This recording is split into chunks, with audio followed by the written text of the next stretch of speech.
सभी का स्वागत पुनः कि ये जो सेमिनार है हम भगवत गीता के माध्यम से करेंगे। तो आपका हार्दिक स्वागत Mahesh ji. This is what gives rise to adolescent adjustment disorder. Divorce from your own self. उसको वो जरिया बना रहा है to get recognition from others. 10 साल के नीचे क्या काम आता है? तो बिहेवियर थेरेपी। तो इसी तरह हमारे जीवन का स्टीयरिंग हमारे हाथ में है और वो सही लाइफ क्या है वो फिर गीता बताती है।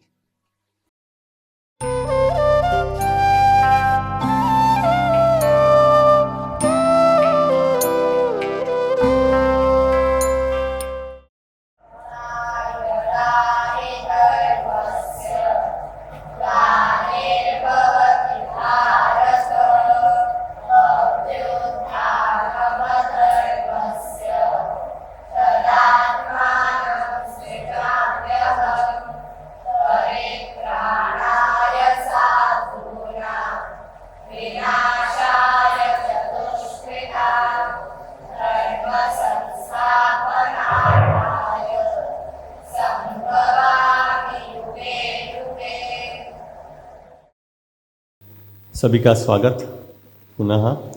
और ये श्लोक प्रसिद्ध श्लोक है भगवत गीता का, तो आप सबको ज्ञात हो ही गया होगा अभी तक कि ये जो सेमिनार है हम भगवत गीता के माध्यम से करेंगे।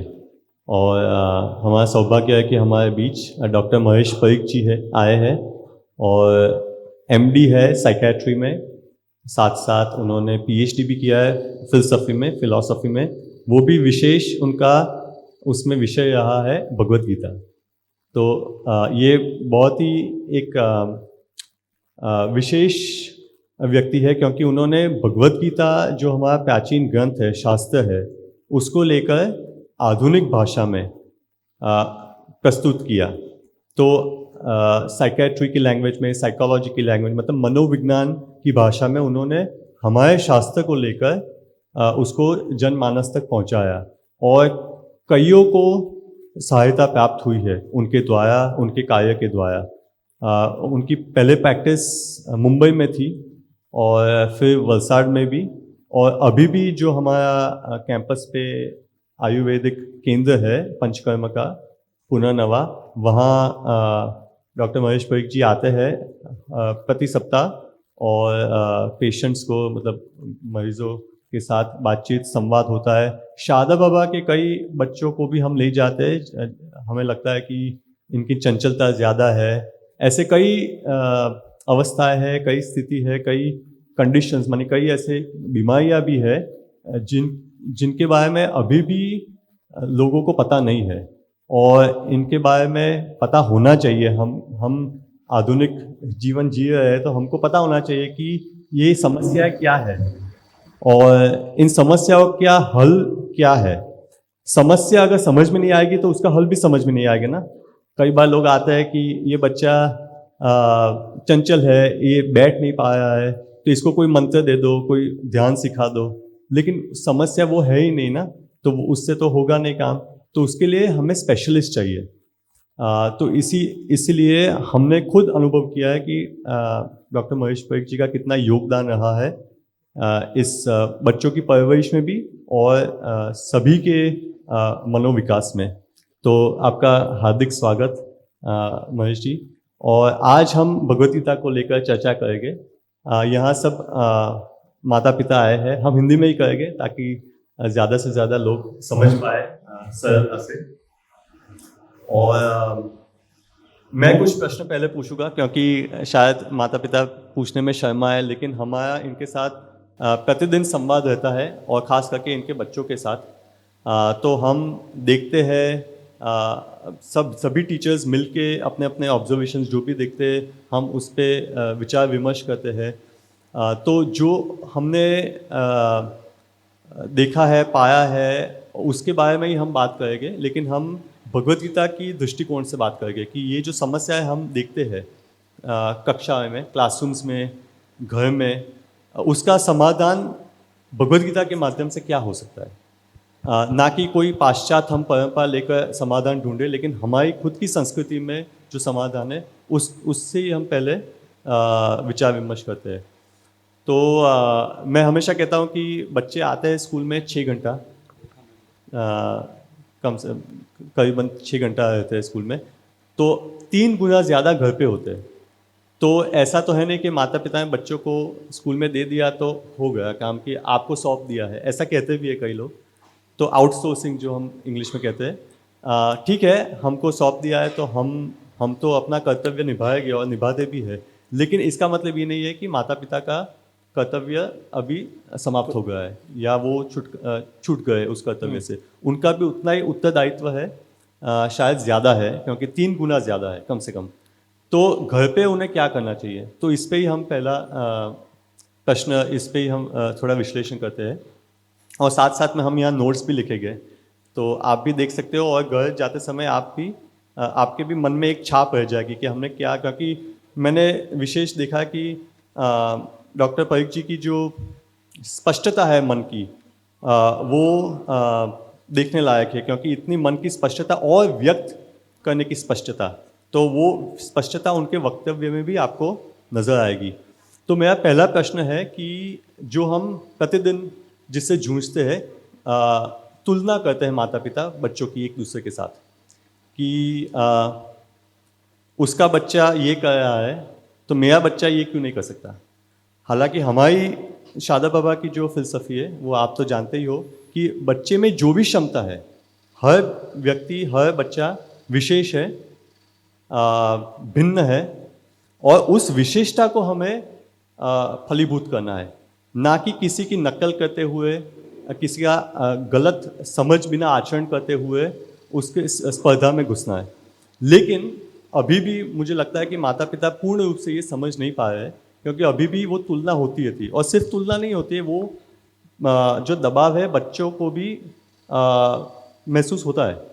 बच्चे भी अनुभव करते हैं कि माता पिता बोल रहे हैं कि ये अगर डांस कर सकती है तो तू क्यों नहीं कर सकती है, और टीचर्स को भी आके बोलेंगे कि ये तो डांस कर रही है तो मेरी बच्ची क्यों आगे नहीं जाती, या तो ये योगा कर रही है तो मेरा बच्चा क्यों नहीं करता है, या तो ये स्पीच कंपटीशन में वक्तव्य में अच्छी है या अच्छा है तो मेरा बच्चा क्यों नहीं है। तो इससे क्या होता है कि एक तो बच्चे को हमने ध्यान से देखा नहीं है, और एक उस पर एक और प्रेशर डाल दिया है, एक और दबाव डाल दिया है कि आपको उसके जैसा बनना है। ये ऐसा है कि मछली को कहना कि आप वो पंछी की तरह उड़ क्यों नहीं सकते हो। तो इस पे आपने तो इतना अध्ययन किया है भगवत गीता पे, आप थोड़ा प्रकाश डाल सकते हैं कि अगर कृष्ण भगवान यहाँ होते तो वो क्या कहते हैं सबको। पहले तो ये है कि हम सब में 5 प्रकार की काबिलियत होती है, लेकिन उसकी मात्रा कम ज्यादा होती है। तो ये 5 प्रकार कौन से हैं? तो पहले तो है कम्युनिकेटिव फैकल्टी, यानी कि बोलने की, सुनने की, आप ले करने की, कम्युनिकेशन करने की।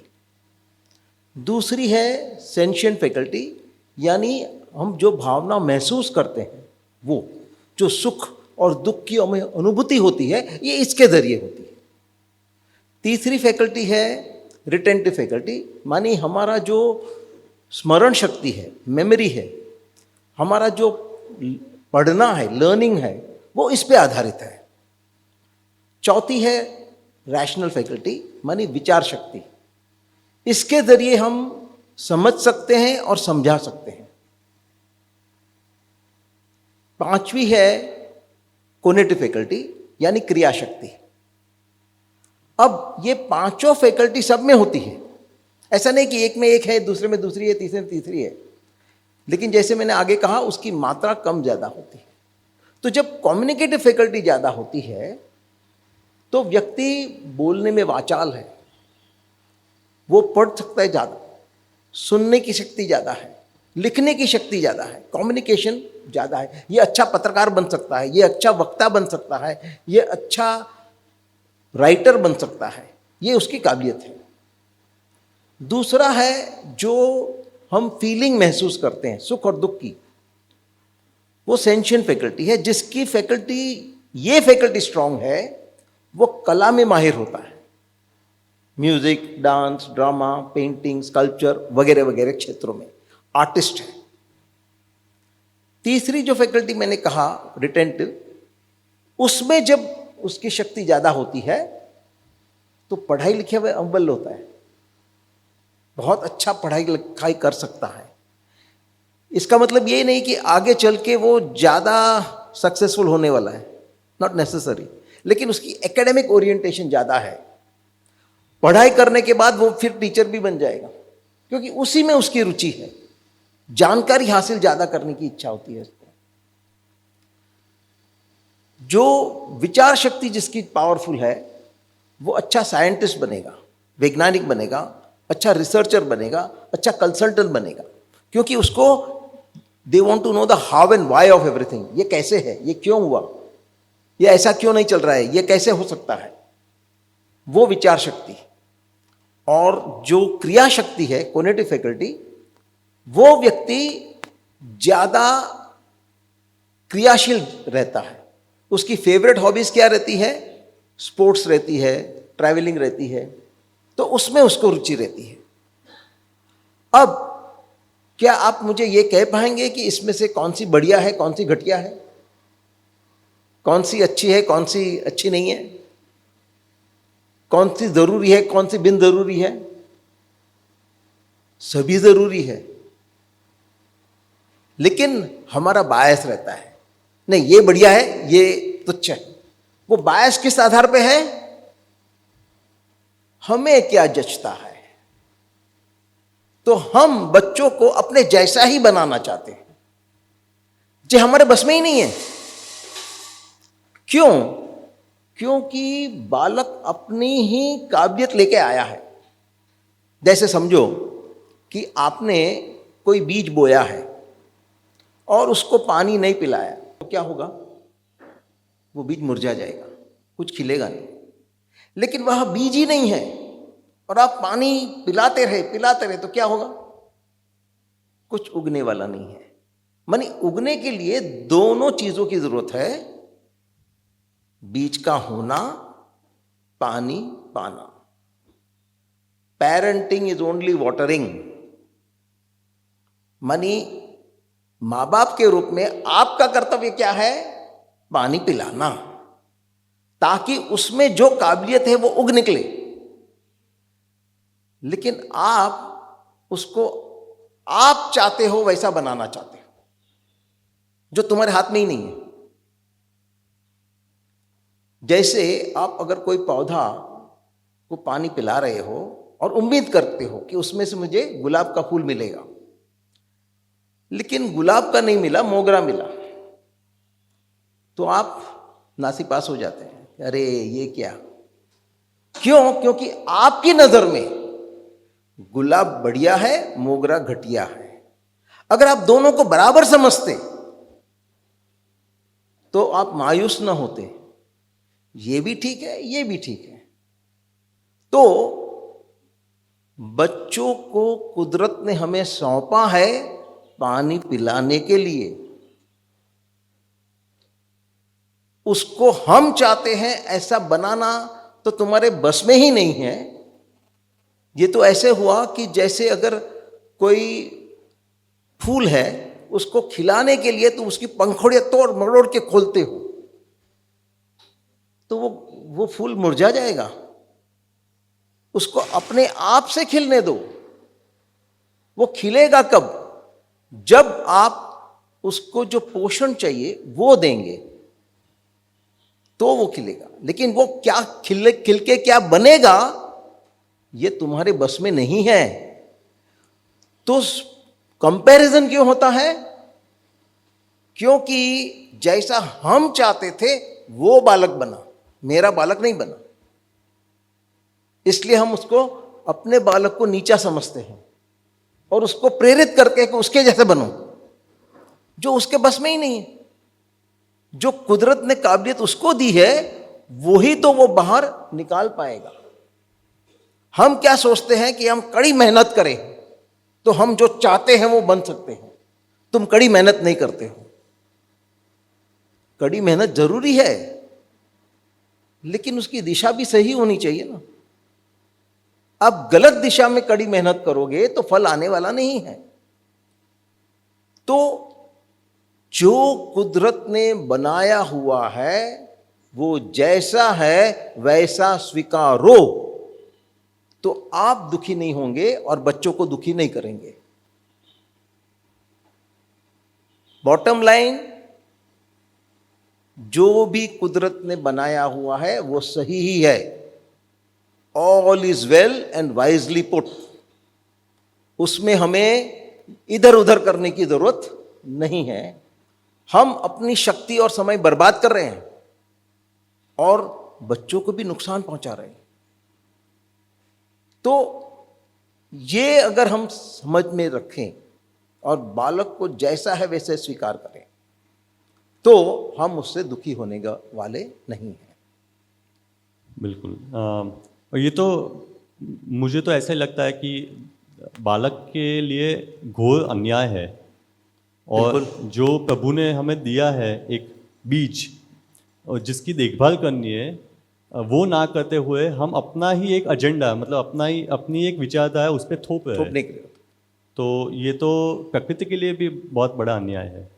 ये सबसे बड़ी हिंसा भी है। हाँ, क्योंकि हिंसा जो हम देखते हैं या सोचते हैं वो तो एक बार होती है ना, ये तो प्रतिदिन प्रति क्षण मानसिक वाचिक हर रूप में हिंसा होती है। कभी कभी शारीरिक भी हो जाती है कि क्यों नहीं कर पाता।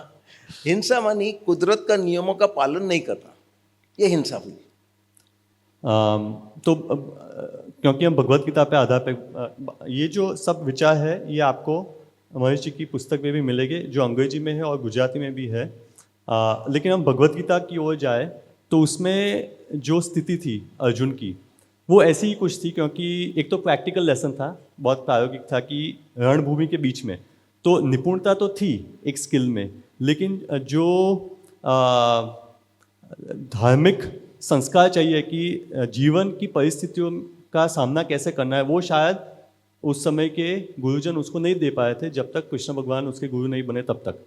तो ऐसी परिस्थिति में वो था और तब उसको ऐसा कुछ करना था जो उसकी प्रकृति के विरुद्ध था, कि रणभूमि छोड़कर संन्यास लेके या भिक्षुक बन के ऐसे ही जीवन तप में व्यतीत करना था। तो श्री कृष्ण ने बिल्कुल ना बोला था और कहा भी था श्लोक में कि प्रकृतिम निग्रह किम करिष्यति, कि प्रकृति का निग्रह तुम कर ही नहीं सकते हो, तुम ना चाहते हुए भी युद्ध करोगे ही। लेकिन उसके बाद में ये भी बोला था कि राग द्वेष व्यवस्थित हो, कि ये परिपंथी न हो। तो मैं कह रहा था राग द्वेष जो है, जो तुम्हारी प्रकृति है वैसे ही कार्य तो अपने आप होगा, तुम ना चाहते हुए भी होगा, तुम्हारे ना चाहते हुए भी होगा। लेकिन तुम्हारा जो राग द्वेष है, जो आपने कहा बायस अंग्रेजी में, कि ये अच्छा है ये बुरा है, ये होना चाहिए ये नहीं होना चाहिए, वो परिपंथी न हो, वो तुम्हारे मार्ग में विघ्न है। और जो धर्म तुम्हारा है वो करने से तुम्हें रोक रहे है, वो अधर्म नहीं है तो अधर्म के मार्ग पे चलोगे। तो ये आप जो है इस पे प्रकाश डाल सकते हो कि बच्चा जैसे बना है, किन फैक्टर्स से, मतलब किन सूक्ष्म तत्वों से बना है, जिसके कारण उसकी प्रकृति निश्चित है। जो आपने 5 अलग अलग प्रकृति की बात की, उसमें से जो भी उसमें ज़्यादा है या जो जिसका प्रभाव ज़्यादा है वो निश्चित है, प्रकृति ने निश्चित किया है। तो उसमें कौन कौन से तत्व का योगदान होता है कि ये बालक इसके लिए बना है। क्योंकि वो देखना, वो जानना, वो पहचानना उसके लिए बहुत एक सूक्ष्म दृष्टि चाहिए, शिक्षक की भी, माता पिता की भी और बच्चे की खुद की। तो इस पे आप जो बोल सकते हो कि प्रकृतिम निग्रह किम करिष्यति, उस पर निग्रह तो हो ही नहीं सकता है, बदल तो सकते नहीं है, वो कैसे बनी है। हाँ, देखिए पहले जो हमने बात की वो काबिलियत की थी, अभी जो बात चल रही है वो ओरिएंटेशन की है, आपके नज़रिए की है। तो जो काबिलियत की बात थी वो उसका स्वभाव था, ये है उसकी मान्यता है। तो हर एक व्यक्ति के 2 पहलू है, एक उसका स्वभाव जो जन्मजात है और जो बदला नहीं जा सकता, दूसरी है उसकी मान्यताएं जो उसके परवरिश पे आधारित हो। शुरू में मानी बाप उसके जो सिखाते हैं, शिक्षक उसको सिखाता है, उसके मित्र द्वारा वो जो सीखता है, अपने अनुभव से सीखता है, वो उसका निचोड़ वहाँ पे है। तो ये उसका नज़रिया है, उसका सोचने का तरीका है, माइंडसेट है, ओरिएंटेशन है, और यही उसका मापदंड है। और इसी मापदंड के आधार पे खुद को और दूसरों को वो नापेगा। अगर ये मापदंड ही गलत है तो उसके आधार पे रहे हुए सभी जो मूल्यांकन है वो गलत होंगे, उसका जजमेंट गलत होगा, उसका डिसीजन गलत होगा, क्योंकि गलत मापदंड पे आधारित है। तो जो स्वभाव है वो जन्मजात है, और उसको कुदरत कौन सा स्वभाव देती है कि इस जन्म में उसको क्या कार्य करना है, उसको कौन सा कार्य सौंपा गया है, उसको कौन से लेसन्स इस जीवन में सीखने हैं, उसको कौन से कर्म का फल इस जीवन में भुगतना है, उसके आधार पे उसको स्वभाव दिया जाता है और उसको उसी माहौल में पैदा किया जाता है जहां ये सब मुमकिन हो। अब न तो बालक इससे परिचित है, न माँ बाप परिचित है, न शिक्षक परिचित है, तो क्या करते हैं, वो अपनी मनमानी ठोकना है। तो पहले तो जो मैंने उसकी मान्यता बताई उसके 3 वर्जन हैं। पहला वर्जन परवरिश पे है, मानी माँ बाप और परिवार के दूसरे सदस्य उसको जो सिखाते हैं वो वही रटता है, कोई चारा नहीं है, क्योंकि वो टोटली डिपेंडेंट है, वो उनके अगेंस्ट नहीं जा सकता है। अब उन्होंने जो कहा वो मान लिया, उसके आधार पे उसने आचरण किया। आगे चल के उसके अपने अनुभव से इस मान्यता में रिवीजन होता है, बदलाव आता है कि अरे माँ बाप तो ये कह रहे थे लेकिन इतना खराब भी नहीं है, ये तो बहुत बढ़िया है, क्योंकि उसका स्वभाव माँ बाप के स्वभाव से विपरीत है। और ये तो बहुत उसकी बढ़ाई कर रहे थे लेकिन मुझे तो बोरिंग लगता है। तो अपनी सोच अभी बदलता है, जो पुरानी सोच थी वो हटाया और अपने अनुभव के आधार पे उसने नई सोच बनाई, लेकिन वो अपने स्वभाव के अनुसार था। अब ये कब बदलाव आता है, यूजुअली प्री टीन्स और टीन्स, अर्ली टीन्स, एडोलेसेंस। तो this is what gives rise to adolescent adjustment disorder. मानी माँ बाप कहते हैं ये बच्चा कैसे डिसिप्लिन था, अनुशासनहीन था, कि हम जो कहते थे सब करता था, अब सामने बोलता है, अब बात नहीं सुनता है, अपनी मनमानी करता है। तो ये बदलाव माँ बाप को पसंद आता नहीं है, क्योंकि तब तक बालक उसकी सब बातें मानता था, अब मानने से इनकार कर रहा है। तो इसलिए माँ बाप और बच्चों के बीच में यहां झगड़े शुरू होते हैं। This is called adolescent adjustment disorder. अब उसने जो नया नजरिया बनाया अपने अनुभव के आधारित, वो अपने स्वभाव से रंगा हुआ है, हकीकत से वाकिफ नहीं है। मानी जो लौकिक हकीकत है वो उसके स्वभाव के अनुसार नहीं चलने वाली है। तो वो क्या चाहता है, वो लौकिक हकीकत तो बदलना चाहता है कि मेरे मर्जी के मुताबिक चले। अब दूसरा का स्वभाव अलग होता है तो वो उससे विपरीत चलता है, अब दोनों में झगड़े हो जाते हैं। तो यही हम समाज में देख रहे हैं कि ये वर्जन 2 है, उसके कारण लोग दुखी भी होते हैं, क्योंकि हमेशा अपनी मर्जी का चलता नहीं है। कभी कभी चल जाता है तो खुश होते हैं, नहीं होता है तो उदास होते हैं। अपनी मर्जी का करने में कोई बाधा डालता है तो गुस्सा आ जाता है। अपनी इच्छा के मुताबिक होगा कि नहीं होगा, नहीं होगा तो क्या होगा, तो टेंशन आ गई, एंग्जाइटी का तनाव आ गया। और वो जो चाहता था वो उसको नहीं मिला, दूसरे किसी और को मिला, तो मत्सर्य, ईर्ष्या। तो इस तरह के जो इमोशनल रिएक्शंस आते हैं वो क्यों आते हैं, क्योंकि उसके इच्छा के मुताबिक नहीं हुआ। तो जो वर्जन 2 है उसके जरिए उसकी इच्छा पैदा होती है जो उसको इस दलदल में ढकेलते हैं। और यहां से अटकना नहीं है, इच्छा तो रखी, उसके मुताबिक नहीं हुआ, उसके अनुसार डिस्टर्बेंसेस आए, व्यक्त किए तो झगड़े होते हैं, ऐसे झगड़े नहीं चाहिए तो व्यक्त नहीं किए, दबा दिए, तो जो दबाया हुआ इमोशनल रिएक्शन है वो चुपचाप बैठने वाला नहीं है, उसका असर शरीर और मन पे होगा। तो मन पे असर होता है वो न्यूरोटिक डिसऑर्डर्स जिसे कहते हैं, एंजाइटी, डिप्रेशन, हिस्टीरिया, फोबिया वगैरह वगैरह वगैरह। और शरीर पे क्या असर होता है उसको कहते हैं साइकोसोमैटिक डिजीज, मनोशारीरिक बीमारी। कौन सी? High blood pressure, diabetes, peptic ulcer, bronchial asthma, rheumatoid arthritis, migraine, irritable bowel syndrome and what not. मानी हमारे इस वर्जन 2 के नजरिए के कारण हम अपने ही लिए कितनी बड़ी मुसीबतें पैदा करते हैं। तो हल क्या है? हल है वर्जन 3,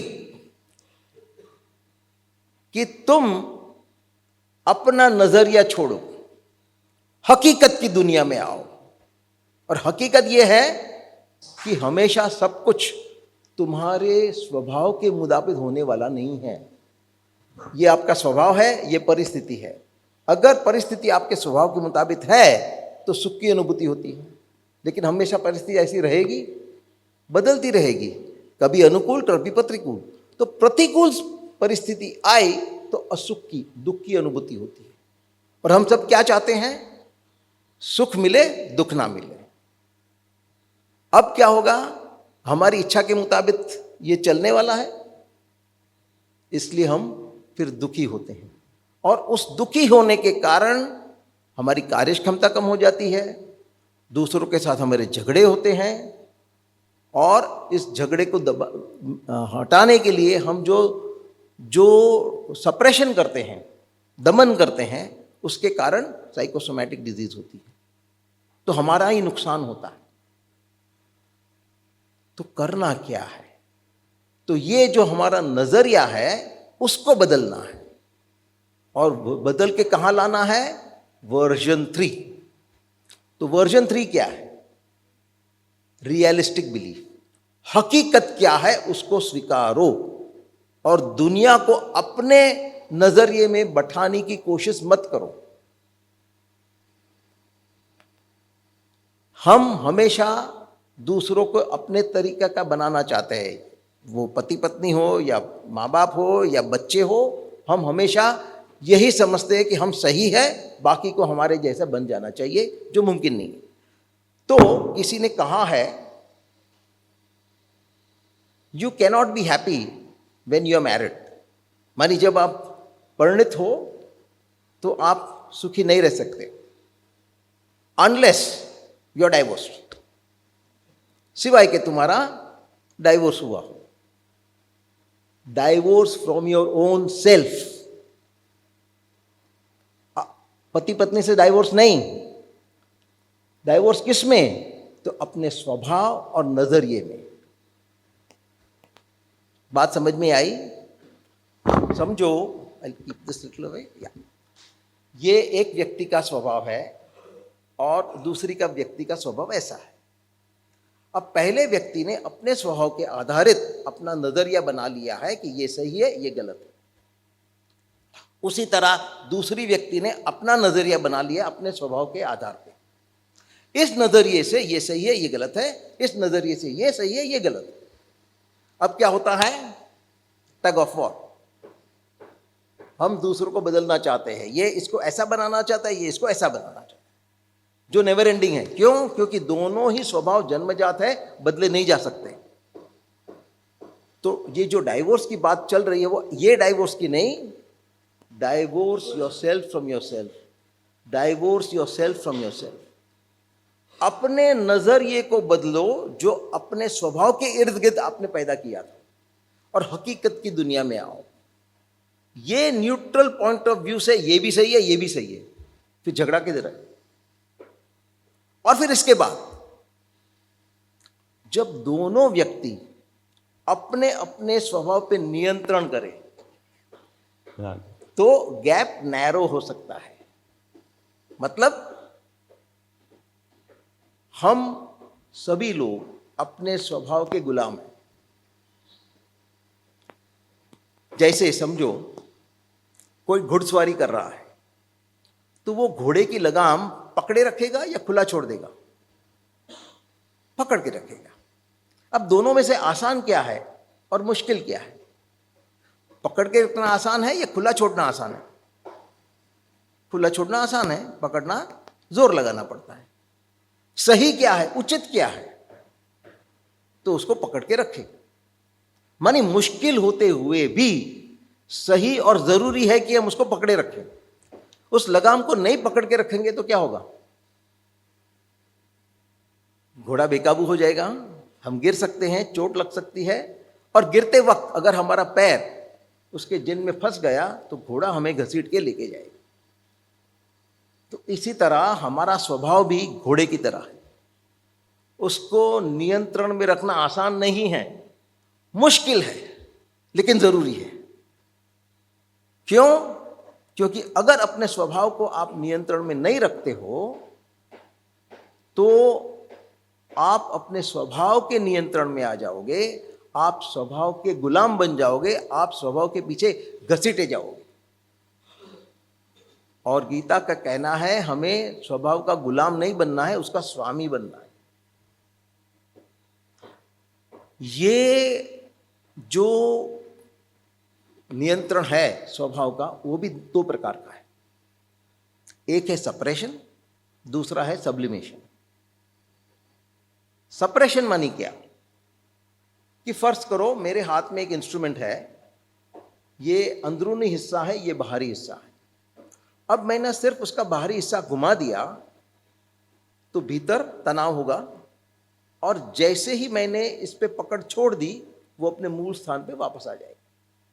लेकिन अगर मैंने उसका अंदरूनी हिस्सा घुमा दिया है तो बाहरी हिस्सा अपने आप उसके लाइन में आ जाएगा बगैर तनाव के, और वैसा ही रहेगा।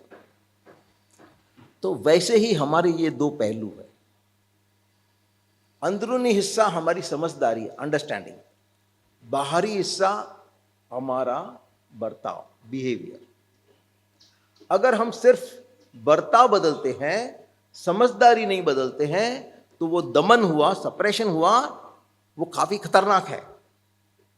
उससे उसके जरिए तो वो साइकोसोमैटिक डिजीज आते हैं। तो ये उचित नहीं है। उदाहरण से ले लो कि समझो कोई विद्यार्थी पढ़ाई नहीं कर रहा है, पढ़ाई करने के बजाय टीवी देख रहा है, खेल रहा है, दोस्तों के साथ फोन पे मटगस्ती करता है, तो माँ बाप उसे डांटते हैं। उस डांट के वजह से विद्यार्थी खेल और टीवी छोड़ के पढ़ने बैठा। पढ़ने बैठा मानी किताबों के बीच बैठा है। मन में क्या चल रहा है? टीवी चल रहा है, खेल चल रहा है। वो पढ़ रहा है लेकिन अंदर कुछ जाएगा? शायद मन ही मन माँ बाप को गाली दे रहा है, और जैसे माँ बाप वहां से खिसके बैक टू स्क्वायर वन, तो ये टिकता नहीं है। ये है सप्रेशन। सब्लिमेशन क्या है?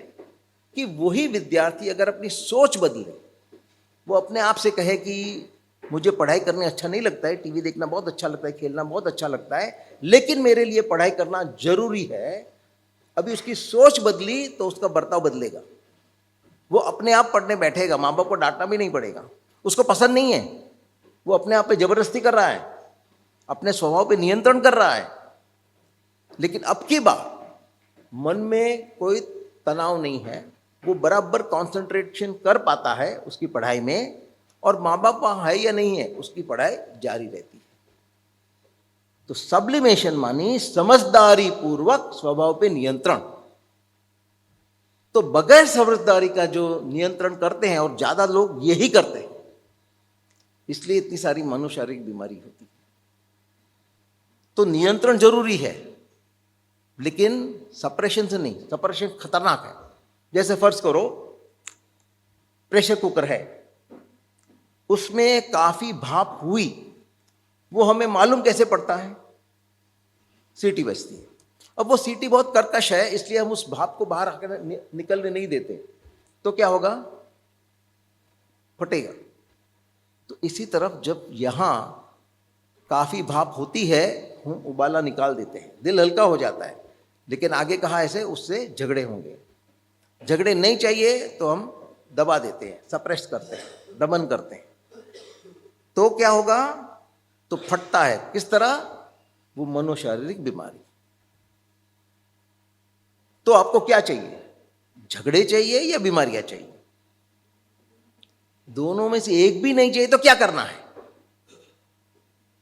प्रेशर कुकर में हम क्या करते हैं, जब सीटी बजने लगती है तो हम क्या करते हैं, गैस बंद करते हैं। इफेक्टिवली हम क्या करते हैं, हम उस भाप को पैदा ही नहीं होने देते, ताकि उसको बाहर निकालने का या अंदर दबाने का प्रश्न नहीं उठता है। तो झगड़े भी नहीं होंगे, बीमारियां भी नहीं आएगी। तो ये गैस क्या है? तो ये गैस हमारी ही जो मान्यताएं हैं वो है। उसी के कारण हम उद्विग्न होते हैं, अपसेट होते हैं, डिस्टर्ब हो जाते हैं, और हम अपनी नजरिए को बदल के ये न्यूट्रल पॉइंट में लाए तो परिस्थिति कैसी भी हो हम शांत रहेंगे। और शांत रहेंगे तो क्या होगा, झगड़े नहीं होंगे, बीमारियां नहीं आएगी, और हमारी कार्यक्षमता बढ़ेगी। और disturb mind can not function. आप जब अपसेट होते हो तो काम में मन लगता है, नहीं लगता। तो हम क्या चाहते हैं कि हमारे शांत रहने के लिए बाकी सब बार का ठीक ठाक हो जाए तो हम तो शांति है। गड़बड़ ये लोग कर रहे हैं, मानी हमें हमेशा दूसरों को दोषी मानते हैं और उस दूसरों को सुधारना चाहते हैं। जैसे मेरा एक मरीज था, मोरारी बापू की कथा सुनने गया। अब मोरारी बापू की आदत है कि कथा के अंत में वो मशवरा देते थे कि आप में अगर कोई बुरी आदतें हो तो उसको छोड़ो। जैसे अगर सिगरेट, धूम्रपान कर रहे हो तो सिगरेट छोड़ो, अगर दारू पी रहे हो तो दारू छोड़ो। अब मेरे इस मरीज में ऐसी कोई ऐब नहीं थे, तो उसने सोचा मैं क्या छोड़ूं। फिर उसको ख्याल आया कि हाँ, मुझे गुस्सा बहुत आता है, मैं गुस्सा छोड़ता हूँ। शाम को घर लौटा, पत्नी और बच्चों को बुलाया और कहा, देखो मैंने प्रतिज्ञा ली है कि मैं गुस्सा नहीं करूंगा, तो आप लोग ठीक से पेश आना। हम यही मानते हैं कि हम तो सही है, ऐब वहां है, इसलिए उस ऐब को सुधारना चाहते हैं। वो सही है ऐसा मैंने नहीं कहा, लेकिन अगर आप अपसेट हुए हैं तो आपके नजरिए में कोई प्रॉब्लम है, उसको बदलो। जो मैं हमेशा एक उदाहरण देता हूं कि फर्ज करो मेरे हाथ में पत्थर है और उस पत्थर को मैंने कांच पे फेंका, तो क्या होगा, कांच टूटेगा। अब वो कांच क्यों टूटा, तो सब लोग कहेंगे हमने पत्थर फेंका तो टूट गया। लेकिन वही पत्थर अगर मैं दीवार पे फेंकूं तो टूटती है नहीं। क्यों? क्योंकि दीवार मजबूत है और कांच कमजोर है। मानी कांच फूटने की सही वजह पत्थर नहीं है, आपकी कमजोरी है, कांच की कमजोरी है। तो इसी तरह हमारे सबके जीवन में पत्थर पड़ेंगे, प्रॉब्लम्स आएंगे। बिना प्रॉब्लम का जीवन पॉसिबल ही नहीं है। लेकिन अगर हम कांच की तरह नाजुक है तो टूटेंगे, और हमें उन पत्थरों को नहीं हटाना है जो आम दौर से हम कर रहे हैं। पत्थर हटाने की कोशिश करते हैं। वो तो उस राजा के भांति हुआ जिसकी कहानी मैंने स्कूल में पढ़ी थी कि उसको एक प्रॉब्लम था कि जब भी वो रास्ते पे चलता उसके पैर मैले हो जाते थे। तो उसको उसका हल चाहिए था, इसलिए सब मंत्री को इकट्ठा किया, सलाह मशवरा किया। एक व्यक्ति ने सुझाव दिया कि हम झाड़ू लेके सब धूल को निकाल देते हैं राज्य के बाहर, धूल नहीं होगी, पग मैले नहीं होंगे। तो सबने विरोध किया कि नहीं, जब हवा चलेगी तो धूल वापस आ जाएगी। किसी और ने सुझाव दिया कि हम उस पर पानी छिड़क देते हैं ताकि हवा चलने के बावजूद वो वहीं रहे। तो सबने विरोध किया कि नहीं, उससे तो कीचड़ हो जाएगा, जो धूल से भी बदतर है, और वो जब सूख जाएगा कीचड़ तो धूल वहीं की वहीं। अब सब लोग अपना सर खुजा रहे थे, तो एक व्यक्ति को आइडिया आया। उसने कहा क्यों ना हम पृथ्वी को चमड़े से ढक दें, सब धूल ढक जाएगी, धूल नहीं है, पैर मैले नहीं होंगे। तो राजा को तो प्रस्ताव अच्छा लगा, उसने हुक्म दे दिया काम चालू करने का। कौन सा काम? पृथ्वी को चमड़े से ढकने का। जब ये काम जारी था तब राज्य का एक शाना आदमी राजा के पास आया और कहा कि अगर आप मुझे परवानगी दे तो मुझे आपको एक भेंट देनी है। तो राजा ने जब परमिशन दी तो उसने क्या भेंट दी? चप्पल, जूते, इस मशवरे के साथ कि पृथ्वी को तो हम चमड़े से नहीं ढक पाएंगे, अपने पैर को चमड़े से ढक दो, अपने नजरिए को बदलो। हम जीवन में जो हो रहा है उसको चेंज नहीं कर पाएंगे, हमारे बस में ही नहीं है। जैसे अगर आप कार चला रहे हो तो कार का स्टीयरिंग व्हील आपके हाथ में है, आपको उसको जिस तरफ स्टीयर करना है कर पाओगे, लेकिन बगल में दूसरी गाड़ी जा रही है, उसका स्टीयरिंग हाथ में ले पाओगे? और लेने की कोशिश करोगे तो टक्कर। तो इसी तरह हमारे जीवन का स्टीयरिंग हमारे हाथ में है। हमें क्या करना है क्या नहीं करना है हमारे बस में है, लेकिन दूसरे के जीवन का स्टीयरिंग हमारे बस में नहीं है। हम क्या करते हैं? उसी को हाथ में लेने की कोशिश करते हैं, नतीजा टक्कर, कॉन्फ्लिक्ट्स, झगड़े। तो मेन जो भगवत गीता का सूचन है, दूसरे को सुधारने का छोड़ो, let the world be as it is. मैं ये नहीं करूं वो सही है, ऐसा मैंने नहीं कहा, लेकिन उसको सुधारना आपके बस में नहीं है। आपके बस में क्या है? अपने आप को सुधारो, अपनी कमजोरी निकालो, तो विपरीत परिस्थिति होने के बावजूद आप मन से शांत रहोगे। ये एंड पॉइंट नहीं है, ये बिगिनिंग पॉइंट है। ये माइनस से हम जीरो में आए, अब सही लाइफ वहां से शुरू होगी। और वो सही लाइफ क्या है वो फिर गीता बताती है। जो स्वधर्म की बात है, उसके बाद ही जो स्वधर्म की बात आती है, हाँ। कि मनुष्य का स्वधर्म क्या है। और ऐसा भी कहा ना कि स्वधर्म में निधनम श्रेयः। हाँ, तो परधर्म भयावह। भयावह। तो ये और इसलिए हम ये जो मनोविज्ञान की बात चल रही है, इसलिए हम कह रहे हैं कि बच्चे आपको देखते हैं, बच्चे माता पिता को देखते हैं, उनका व्यवहार देखते हैं, उनके जो विचार होते हैं वो बच्चे में अपने आप आ जाते हैं। Correct. तो अगर माता पिता ही विचलित है मानसिक दशा से, एक दूसरे के साथ संबंध ठीक नहीं है, और तनाव में ही जीते हैं, पूरा वातावरण ही तनाव का है, और हम विद्यालय में स्कूल में प्रयास करते हैं कि शांति मंदिर में शांत वातावरण हो, फिर घर पे जाते हैं तनाव युक्त होता है, तो बच्चा तो उसको तो समझ में नहीं आ गया क्या चल रहा है। तो इसलिए ये जो पहला सोपान आपने कहा है वो अति आवश्यक है कि पहले अपने मन पे ध्यान रखो, और जो स्वभाव प्रकृति जो है उसको तो हम बदल सकते नहीं है, लेकिन उस पर नियंत्रण कर सकते हैं, और वो भी सब्लिमेशन से, हाँ, समझ से। तो अभी दूसरा सोपान हम स्वधर्म के विषय में कुछ चर्चा कर सकते हैं कि अपना धर्म, जैसे कृष्ण ने कहा है कि अपने धर्म करते हुए मृत्यु पाना भी उचित है, उत्तम है, ना कि दूसरों के धर्म करते हुए भले आपको सफलता मिल जाए, जो समाज सोचते सफलता है, लेकिन वो आप निष्फल हुए अपने जीवन को विकसित करने में। अपने जीवन का जो अर्थ था, जो धर्म था, वो आपने निभाया नहीं। करेक्ट। तो धर्म क्या है, और बच्चे को, माता पिता को बच्चे का स्वधर्म पहचानने में कैसे सहायता करनी चाहिए? तो धर्म क्या, धर्म की व्याख्या क्या है? It is not to be translated as religion, जो आजकल चल रहा है। धर्म मानी आपका फर्ज, आपकी ड्यूटी, आपको क्या करना चाहिए, आपके लिए क्या उचित है।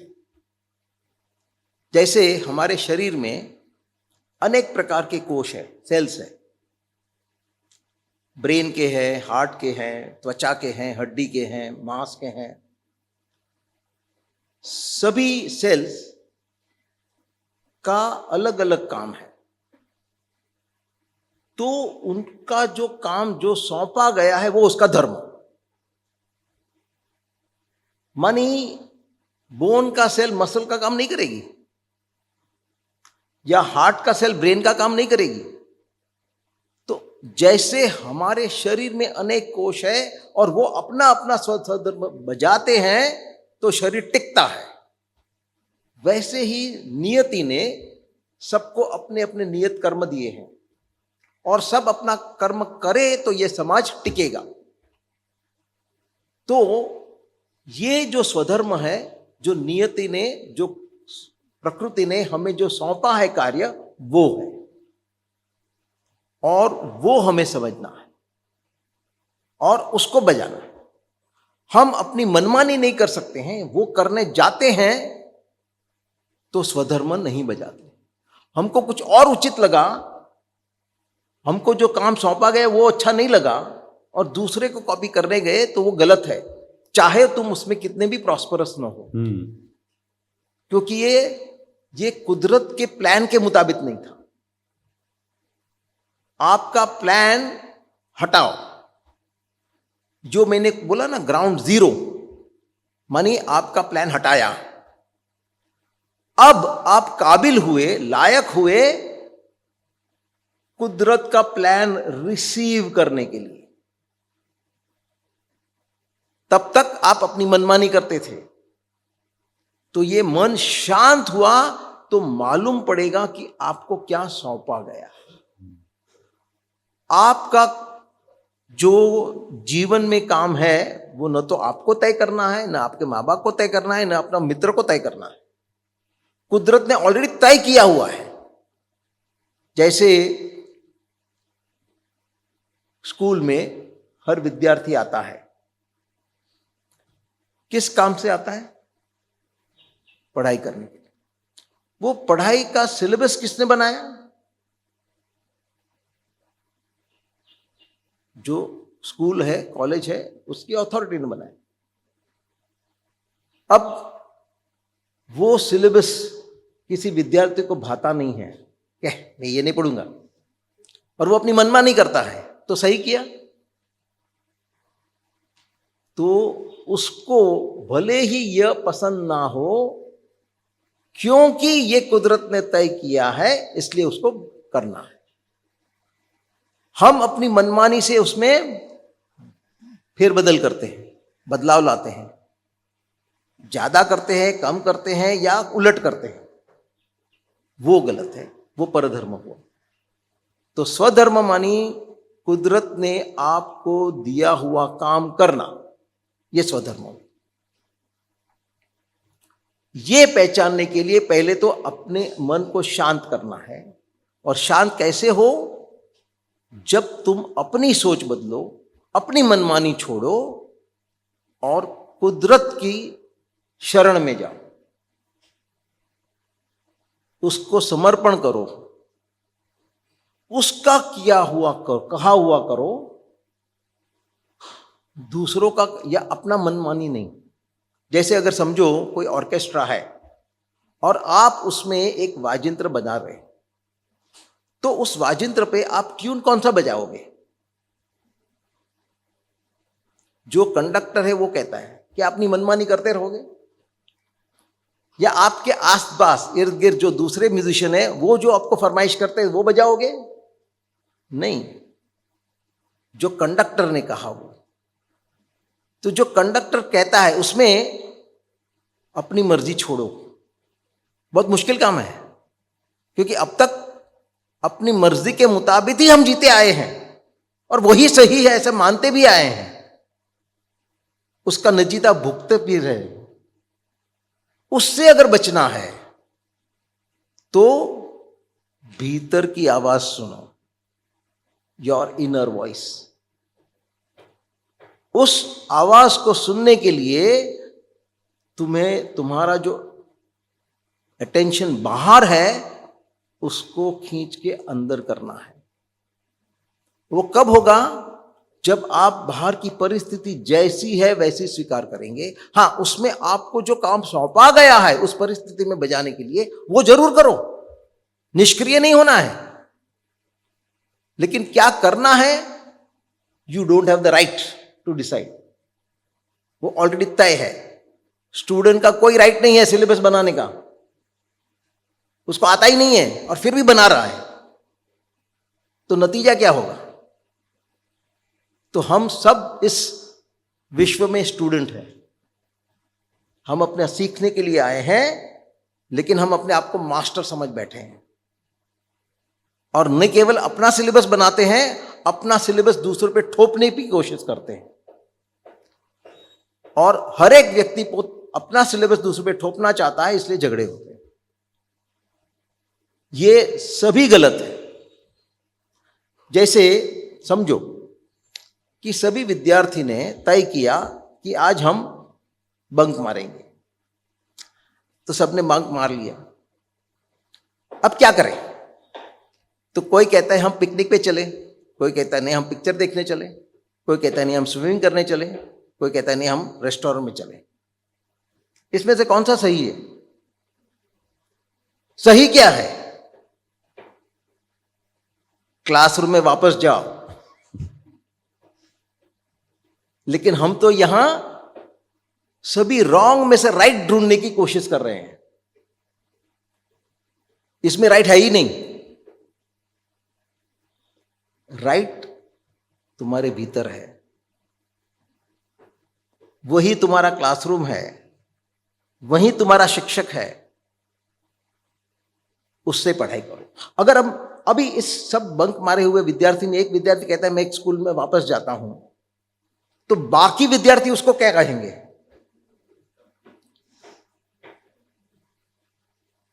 बराबर? मानी समाज तुम्हारे निर्णय को स्वीकारने वाला नहीं है, सही होते हुए भी। हम क्या चाहते हैं कि समाज में हमारी स्वीकृति हो, फिर सर्वनाश।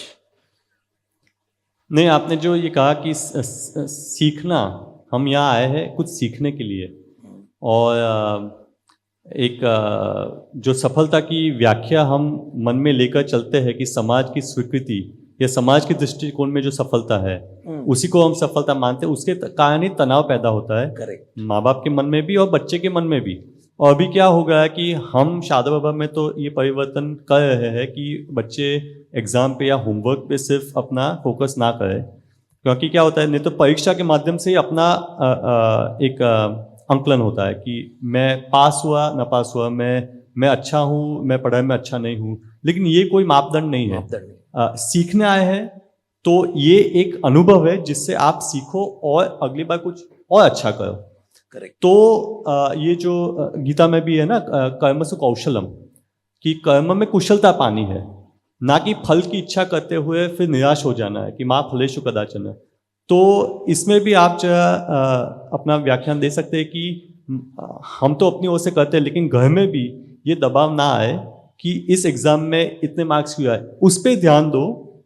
अच्छा, ये भी होता है कि दूसरे के साथ मार्क्स कंपेयर करते हैं। ये तो सबसे मतलब एक निचला स्तर हो गया कि कितने आए 80, उसके कितने आए 90, तो 90 क्यों नहीं आए? तो मार्क्स पे फोकस करो ही नहीं ना, मार्क्स पे अपना ध्यान डालो नहीं। ये ध्यान में ये आना चाहिए कि किस प्रश्न में आपका उत्तर जो है वो ठीक नहीं था, वो उसको कैसे ठीक कर सके। शिक्षक के पास जाके समझो कि क्यों ये ठीक नहीं है और अगली बार और अच्छा करो। तो क्या है, क्योंकि मेरा बैकग्राउंड विज्ञान में है, तो हम कभी सक्सेस फेलियर या पास न पास या ये सफलता निष्फलता देखते ही नहीं थे। एक्सपेरिमेंट मतलब कुछ प्रयोग किया तो वो तो 99% वो फेल ही होने वाला है उसमें, लेकिन उससे आपको सीख मिलती है कि अगली बार कैसा करना है। Correct. जैसे एडिसन ये सब लाइट्स है तो 1000 बार तो फेल हुए, लेकिन उन्होंने वो फेलियर नहीं माना था। अब मुझे पता चला कि कैसे नहीं होता है। Correct. इसका आविष्कार कैसे नहीं होता है। अब मैं और नज़दीक और करीब आ रहा हूँ अपने आविष्कार की ओर। तो इस पे जो आप अपना भाष्य दे सकते हैं कि आंकलन कैसे होना चाहिए, सफलता क्या है, निष्फलता क्या है, क्योंकि आपने भी बोला ना कि सीखने आए हैं। ना कि सफल होने आए। तो क्या सीखने आए हैं? कोई हुनर सीखने नहीं आए हैं। वो तो स्कूल कॉलेज में होता है, वो भी अपनी काबिलियत बाहर आती है, लेकिन जीवन का मकसद क्या है, सीखना क्या है? तो हमारे आत्मा की उन्नति। तो ये जो शुद्ध आत्मा है, उसके आसपास इर्द गिर्द अज्ञान का लेयर है। उसके वजह से जीवात्मा बनता है, जो जीवन में आता है, जन्म लेता है, अनुभव पाके इस अज्ञान को दूर करना, ताकि उसके आत्मा की उन्नति हो और अल्टीमेटली वो शुद्ध आत्मा बन जाए। ये हुआ आत्मज्ञान। ये हमारा मकसद है। तो कुदरत हमने कितना यात्रा तय की है, अब कौन सी यात्रा इस जन्म में करनी है, वो ऑलरेडी तय हो चुका है। हमको वो काम करना है, वो सीखना है, वो अज्ञान का लेयर हटाना है। उसके लिए हम आए हैं। तो मैं उदाहरण दूं कि जब हम सैन्य में नए सैनिक भर्ती करते हैं, तो उनको वैसे ही लड़ने के लिए नहीं भेज देते ना, उनको प्रशिक्षित करते हैं, ट्रेनिंग देते हैं। उस ट्रेनिंग का एक अहम हिस्सा है रनिंग द ऑब्स्टिकल कोर्स। मानी एक मैदान है, उसमें अड़खिलियां पैदा की है, कहीं खड्डे हैं, कहीं पत्थर पड़े हैं नुकीले, कहीं पेड़ काट के इधर उधर बिखरे हुए हैं, कहीं दलदल है, और रोज कैडेट को वहां से दौड़ना है। क्यों? क्योंकि वो जब फ्रंट पे जाएगा तो यही मिलने वाला है। अब उसमें कोई कैडेट ये सब अड़खिलियां निकाल दे, कादव को भर दे, पत्थर हटा दे, पेड़ को काट के अलग कर दे और सपाचक मैदान कर दे, तो उसको शाबाशी मिलेगी? उसको डांटा जाएगा कि तुमको किसने कहा था ये करने को? वो जो अड़खिलियां थी, वो जो ऑब्स्टेकल्स थे, उसका कोई मकसद था। तो हमारी सीख जीवन में ऑब्स्टेकल के रूप में आती है। वो जो निष्फलताएं होती है, सिखाने के लिए कुछ। और हम क्या करते हैं? ऑब्स्टेकल का हटाते हैं, ये नहीं चाहिए। अरे तो सीखा नहीं तो फेल हो गए। तो वापस वही सीख आएगी। कब तक? जब तक आप न सीखें। तो टाइम क्यों वेस्ट कर रहे हो? पहली बार सीख लो ना। मतलब प्रगति के पथ पर नहीं चलोगे आप। हाँ, आप प्रगति के पथ पर नहीं चलोगे, अग्रसर नहीं होगे, आप पीछे जाते होगे या रुक जाते हो। जैसे जो विघ्न दौड़ होती है, हर्डल्स, उसमें अपने विघ्नों को कूद के जाना है।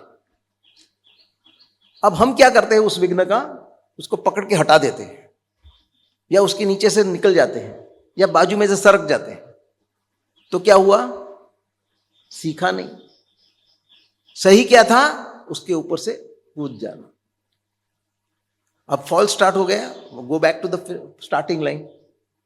ये गलत किया आपने। तो हम ये गलती दोहराते रहते हैं। उसके बजाय हमको उससे ऊपर जाना है, ट्रांसेंडेड, अतिक्रमण करना है। अतिक्रमण किया मानी अब उस विषय के बारे में हमको महत्व नहीं रहता है, और एक हर्डल पास किया तो बाकी कई आपकी इंतजार कर रहे हैं। हम क्या चाहते हैं? ये जो हर्डल है हट जाए और आराम से जिए। जीवन आराम से जीने के लिए नहीं है, जीवन आगे बढ़ने के लिए सीखते जाना है। चरेती चरेती चरेती बढ़ते जाओ आगे, जब तक तुम अपनी मंजिल तक ना पहुंचो। जैसे विवेकानंद जी ने कहा था, Arise, awake, and stop not till the goal is reached. वो हमारे बच्चे भी जानते हैं। उठो, जागो, उत्तिष्ठत जागृत। पहले उठो कहा, फिर जागो कहा। आमतौर से हम नींद से पहले जागते हैं फिर उठते हैं ना। तो पहले उठो का क्यों कहा, फिर जागो क्यों कहा? तो ये उठना जागना नींद से नहीं है, तमस से जागो। तमस से उठो, रजस में आओ, रजस से फिर सत्व में आओ, मानी जागो। और तब कहां तक कि जब आपकी मंजिल जब तक पूर्ण ना हो। मंजिल कौन सी? आपने तय की वो नहीं, जो आपके लिए जो तय की गई है उस मंजिल को। तो हमें तो हमारे खुद जीवन में क्या कर्तव्य है जानते नहीं है, लेकिन बालक को क्या करना चाहते हैं वो समझते कि जानते हैं। उसको पाठ पढ़ाते हैं। और बालक देखता भी है ना, श्लोक है ना, यद यद आचरति श्रेष्ठ तत्त हाँ। एवेत जना, Yes. कि बालक देखता है और उसके लिए तो श्रेष्ठ कौन है? माता पिता और शिक्षक। करेक्ट। तो माता पिता को घर में दिखता है, माता पिता जैसे करते हैं वैसे ही वो करते हैं। Action speak louder than words. Words. तो बिल्कुल इसमें जो आपने कहा कि जो सीखना है वो आपने तो एकदम उच्च स्तर की बात की कि आत्मा क्या है, स्वयं हम कौन है, उसकी ओर हमें अग्रसर होना है। लेकिन उसका प्रारंभ कब होगा? जब हम छोटी छोटी बातों में जिज्ञासा को उत्सुक करेंगे, जिज्ञासा को जागृत करेंगे। जो लर्निंग एटीट्यूड है वो हमारे में अगर विकसित होगा तो आगे जाके कहीं हमें ये जिज्ञासा होगी कि मैं कौन हूँ। अभी यहीं भी हमें लर्निंग एटीट्यूड नहीं है। सिंपल जो प्रतिदिन हम होमवर्क देते हैं या सब्जेक्ट जो विषय पढ़ाते हैं उसमें ही अगर आपकी जिज्ञासा नहीं है तो आत्म जिज्ञासा, ब्रह्म जिज्ञासा तो बहुत दूर की बात है। तो छोटी छोटी बातों में यदि माता पिता प्रेरित करें अपने बच्चों को कि मार्क्स को मत देखो, सफलता निष्फलता को मत देखो, सीखो कुछ, तो सफलता अपने आप आ जाएगी ना। करेक्ट। अगर आपको उत्तम बनना है ना, प्रथम थोड़ी बनना है, लेकिन ध्यान प्रथम पे ही होता है कि कोई द्वितीय है उसके आगे जाके प्रथम बनना है। लेकिन उत्तम पुरुष बनने की तो बात कहीं होती ही नहीं है। हालांकि हम संवाद को बदलना, उसमें परिवर्तन लाना चाहते हैं कि क्योंकि हम ऐसा सोचते हैं कि ये पूरी एक कम्युनिटी है, एक संगठन है। हम माता पिता को स्कूल से या विद्यार्थी से कुछ भिन्न नहीं मानते कि हमको साथ में मिलकर ये परिवर्तन लाना है। इस पूरे विद्यालय में या क्षेत्र में हमें ये परिवर्तन लाना है कि सबकी मानसिकता, जो समूह मानसिकता हो, वो ऐसी हो कि हमें कुछ ना कुछ सीखते रहना, उसके लिए प्रश्न पूछने। तो इसके बारे में आप कुछ बता सकते हो? क्योंकि जब अर्जुन के मन में प्रश्न आया तो कृष्ण ने सब कुछ छोड़ दिया और वहीं उसकी जिज्ञासा को उत्तर देने का प्रयास किया या जिज्ञासा को बढ़ाने का प्रयास किया। यहाँ क्या होता है, हमने ऐसे कई कार्यशालाएं भी की है कि माता पिता कहते हैं कि अभी मैं बिजी हूँ, अभी मुझे प्रश्न पूछ। बच्चा जब छोटा तो प्रश्न पूछता है, लेकिन आगे जाके फिर पूछना ही बंद कर देता है। या तो माँ बाप को समय नहीं है उनके पास, या उत्तर नहीं है। तो उत्तर नहीं है तो ढूंढना पड़ेगा ना, उतना आपको प्रयत्न करना पड़ेगा, उतनी मेहनत करनी पड़ेगी, उतना भी योगदान आपको देना पड़ेगा। आपके लिए क्या महत्वपूर्ण है? टीवी, मोबाइल, मूवीज या अपना बच्चा? और नहीं तो फिर कह देते कि ये तो आपकी पढ़ाई में है ही नहीं, तो क्यों पूछ रहे हो? तो धीरे धीरे जो जिज्ञासा है ना वही क्षीण हो जाती है और खत्म हो जाती है पूर्ण रूप से। एक आपने फूल का उदाहरण दिया, अगर इसको मैं पानी दूं ही नहीं तो मुरझा जाएगा और फिर उसको पुनः जागृत करना मुश्किल है। तो जब बच्चे के मन में स्वाभाविक प्रश्न उठे तो माता पिता को क्या करना चाहिए? तो ही ये आगे जाके ये मानसिकता बनेगी बच्चों में कि मुझे अपने आप को जानना है। करेक्ट। माने उसको पूछना चाहिए, जैसे आपने बताया कि उसकी कोशिश करनी है प्रश्न का उत्तर जानने के लिए। आपको नहीं पता है तो वो वहां छोड़ मत दो, ये उसके प्रश्नों का उत्तर ढूंढने की कोशिश करो। साथ में मिलकर भी ढूंढ सकते हैं ना। यस। और आजकल को कितने एवेन्यूज है बहुत है जानने के लिए। इंफॉर्मेशन एज है। हाँ, तो इंफॉर्मेशन ओवरलोड है। नहीं, माता पिता का जोर कहाँ पे होता है कि एग्जाम में उत्तर लिखो, हाँ, ना कि प्रश्न पूछो। हाँ। तो अब तो हम परीक्षा भी ऐसी बनाते हैं कि जिसमें बालक परीक्षा देते देते कुछ सीखे, हाँ, और शिक्षक भी परीक्षा लिखते लिखते कुछ सीखे। हाँ। तो परीक्षा सेकेंडरी है, सीखना सबसे महत्वपूर्ण है। तो अभी एग्जाम तो वैसे जो गवर्नमेंट की एग्जाम्स वगैरह होते हैं वो तो उसमें तो उत्तर ही देने होते हैं।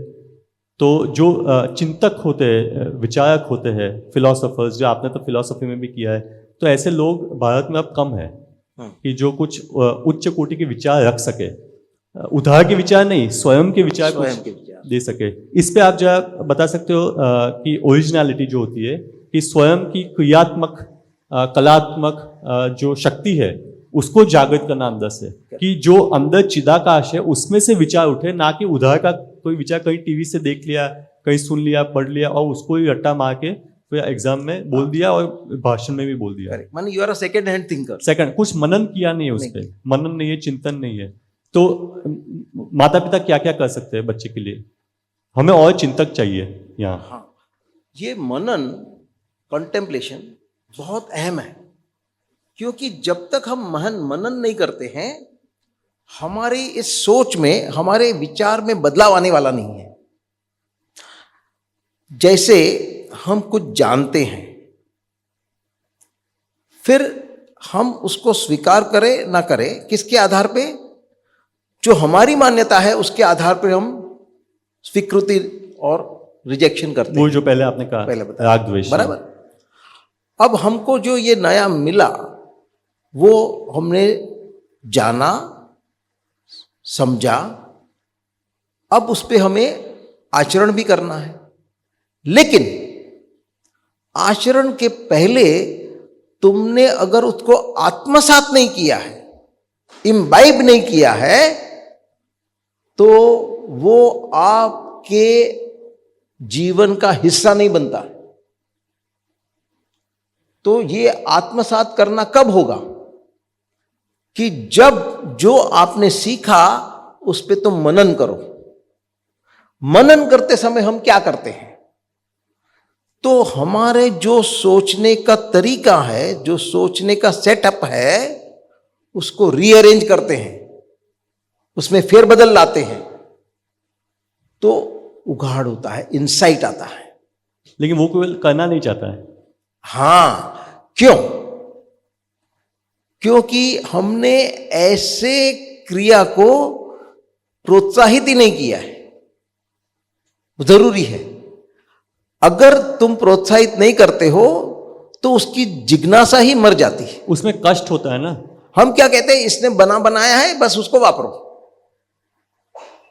तो आपका काम तो चल जाएगा लेकिन ग्रोथ नहीं होगा, नहीं, वही अटक गए। तो जीवन में सिर्फ चीला चालू जी के चले जाना ये मकसद नहीं है, उसमें आपका ग्रोथ होना जरूरी है। और ग्रोथ कब होगा? जब ये मनन होगा। समझो कि मैंने किसी बात पे मनन किया और आपको बताया, आपके लिए तो वो सिर्फ इंफॉर्मेशन ही है, समझ में आया? उससे आपका जो पुराना नजरिया था उसमें बदलाव नहीं आया। आपने स्वीकारा, शायद वापरा भी, शायद आपने, मैंने जो कहा दूसरे किसी और को कहा, उसने मनन किया और फायदा हुआ। आपने मनन नहीं किया तो आपका वो एक हिस्सा नहीं बन जाता है, आपका सेकंड नेचर नहीं बनता है, तो आपके व्यवहार में परिवर्तन नहीं आता है। You have not made it a part and parcel of your self, वो आपका सेकंड नेचर बन गया। क्योंकि आपने उस इंफॉर्मेशन को लेकर अपने आप को प्रश्न नहीं पूछे, हाँ, उसको दर्पण नहीं बनाया। करेक्ट। कि मैं अपना व्यवहार देखता हूँ, अपने विचार देखता हूँ इस नए विचार के माध्यम से। हाँ, जैसे आपने कुछ बोला, यहाँ कार्यशाला में आपने कितनी सारी बातें रखी है, तो इसमें से एक भी विचार किसी ने लिया और उस आईने में, उस दर्पण में अपने आप को देखा, करेक्ट, और प्रश्न पूछे अपने आप से, तो अपने आप कुछ परिवर्तन आ सकता है मानसिकता में। उसके बाद धीरे धीरे वो अंगीभूत हो सकता है। नहीं तो फिर वो एक पुस्तक में एक लाइन है, वैसे ही है वो जो आप रट लेते हो। हाँ, एग्जाम में होता है। हाँ, उगल देते हो, लेकिन फर्क नहीं पड़ता। और अभी फिर एक आदत बन जाती है कि हमें इंफॉर्मेशन लेनी ही है। आजकल बहुत कंज्यूमर्स है। कंज्यूमर्स मतलब वो कुछ अपना उनके खुद के कोई विचार है ही नहीं। उनको पूछो, आप किसी भी बच्चे से भी बात करो आजकल के, हम तो चाहते हैं कि हमारे बच्चे ऐसे ना हो, और हम पूर्ण रूप से इसमें प्रयासरत है और सबका सहयोग भी चाहते हैं। लेकिन वैसे आप कहीं भी रास्ते में देखो, ज़्यादातर बच्चे आपको एक ऐसा चेहरा देगा, ऐसा एक लुक देगा, उनके मुख पे जो तेज होना चाहिए कि आपके साथ संवाद कैसे, वो होता ही नहीं है। क्योंकि मोबाइल देखते देखते उनको आदत बन गई है कि सिर्फ सुनते हो, देखते हो। सामने मोबाइल से बात तो करनी है नहीं, मोबाइल तो मशीन है, इंटेलिजेंट है, लेकिन आर्टिफिशियल इंटेलिजेंस है, तो उससे कोई बात तो हो सकती नहीं है। वो आपको जो बताता है वो आप सुनते रहते हो, देखते रहते हो, और वो भी एकदम स्टिमुलेटिंग, मतलब एकदम इंद्रियों के लिए एकदम रोचक और तामसिक इंफॉर्मेशन होती है। तो इसमें गीता का क्या इसमें सीख होगी गीता की, कि जो आकर्षण होता है बच्चों का इस तरह की मूवीज हो या कार्टून्स हो, इस तरह के प्रोग्राम्स हो उसकी ओर, और फिर वो आकर्षण बढ़ता रहता है। जो कहता है कि ध्यायतो विश्रांत पुंसः, और धीरे धीरे माता पिता आगे ये भी कहते हैं कि अगर इनसे हम ये मोबाइल ले ले तो बच्चा गुस्सा हो जाता है, जो इरिटेबल, इतना गुस्सा हो जाता है कि वो फिर उसको जो संस्कृति के हमारे जो संस्कार है वो भी भूल जाता है, कैसे माता पिता से बात करनी है। जो कार्टून में देखते हैं वैसे ही माता पिता से भी बात करते हैं, और फिर गुस्सा होते हैं तो मान सम्मान सब भूल जाते हैं, और उनके लिए वो गैजेट ही इंपॉर्टेंट हो जाता है, और कैंडी हो, गैजेट हो, कुछ भी हो, वस्तु। तो ये जो एक कड़ी है, मतलब एक पूरी एक श्रृंखला है कि ध्यायतो विश्रांत पुंसः से लेके पूरा बुद्धिनाशो तक, उस पर आप जो है बता सकते हो कि कहाँ हमें इसको रोकना चाहिए। क्योंकि बाद में जब क्रोध आ जाता है, कामना, क्रोध, लोभ, मोह, मद, मात्सर्य, बहुत मुश्किल हो जाता है। तब तो आउट ऑफ कंट्रोल फिर आपके पास लाना पड़ता है बच्चों को। तो उसके पहले क्या कर सकते हैं घर पे? हाँ, तो गीता में ये लैडर ऑफ फॉल है कि हम गिरते कैसे हैं। तो कहा है, शुरू होता है ध्यायतो विषयान् पुंसः, मानी जब विषय के बारे में, मानी कोई स्थूल चीज के बारे में हम बहुत चिंतन करते हैं, तो वो चिंतन क्यों करते हैं? क्योंकि हमारे लिए वो अहम रखता है, अहमियत है उसकी, तो हमको उसमें संग पैदा होता है। संग मानी अटैचमेंट, उसका लगाव पैदा हो जाता है। एक बार लगाव पैदा हुआ फिर काम उत्पन्न होता है। तो काम मानी डिजायर, हम उसको इच्छा करते हैं कि ये मुझे मिले, ये मुझे प्राप्त हो, और काम से बढ़ता है क्रोध। अब क्रोध के दो मायने हैं। आम तौर से हम कहते हैं क्रोध मानी गुस्सा, एंगर। तो वो कब आता है कि हम ये इच्छुक है और हम उसको प्राप्त करने की कोशिश कर रहे हैं, और कोई बीच में अड़चन आ गई, तो जो अड़चन आई उस पर क्रोध आता है, व्यवधान आ गया, ये वहां गुस्सा आता है। तो ये एक अर्थ है। दूसरा क्रोध का अर्थ है पैशन, मानी तीव्र इच्छा, मानी इसके सिवा जिया नहीं जाएगा। जो आपने कहा ना, मोबाइल के सिवा जिया नहीं जाएगा, जिद आ जाती है। तो ये काम, क्रोध, क्रोध के बाद सम्मोह। सम्मोह का मतलब क्या है?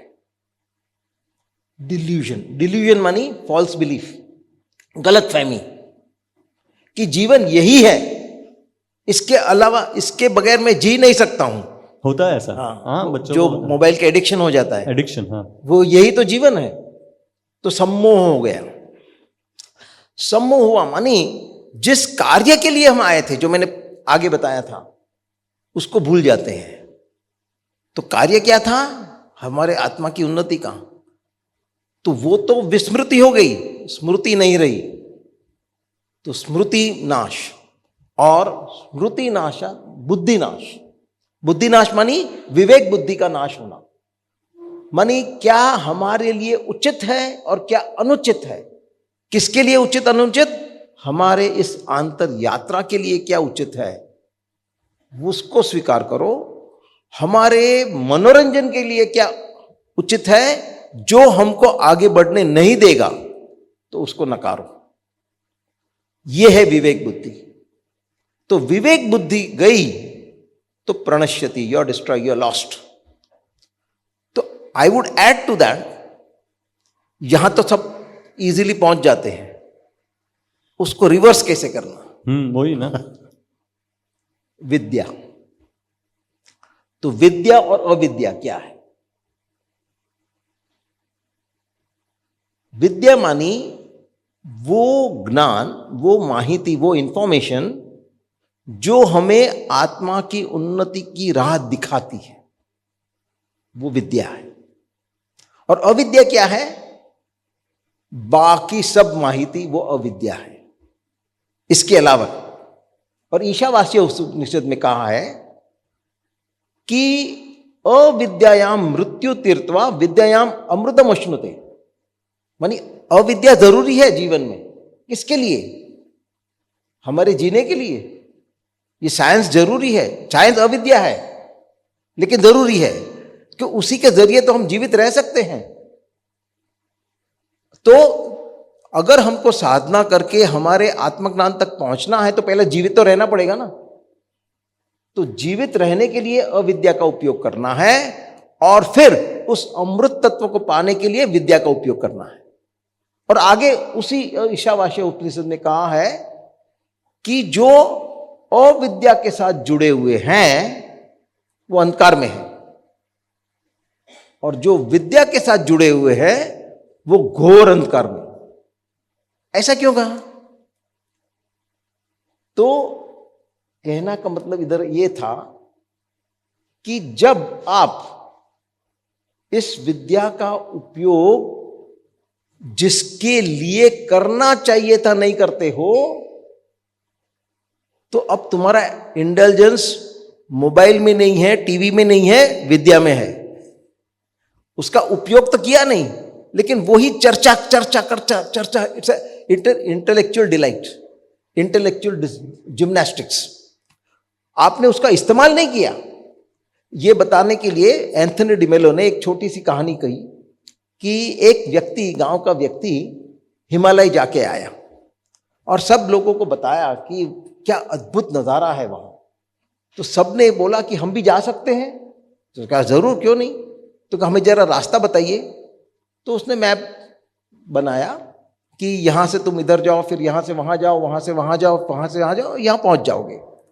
तो सबने उस मैप की कॉपी बना ली। एक ने उस मैप को अपने मंदिर में रख दिया, दूसरे ने अपनी तिजोरी में रख दिया, किसी ने उसको फ्रेम करके अपने दीवान खंड में टांग दिया, लेकिन किसी ने उसको फॉलो करके वहां गया नहीं।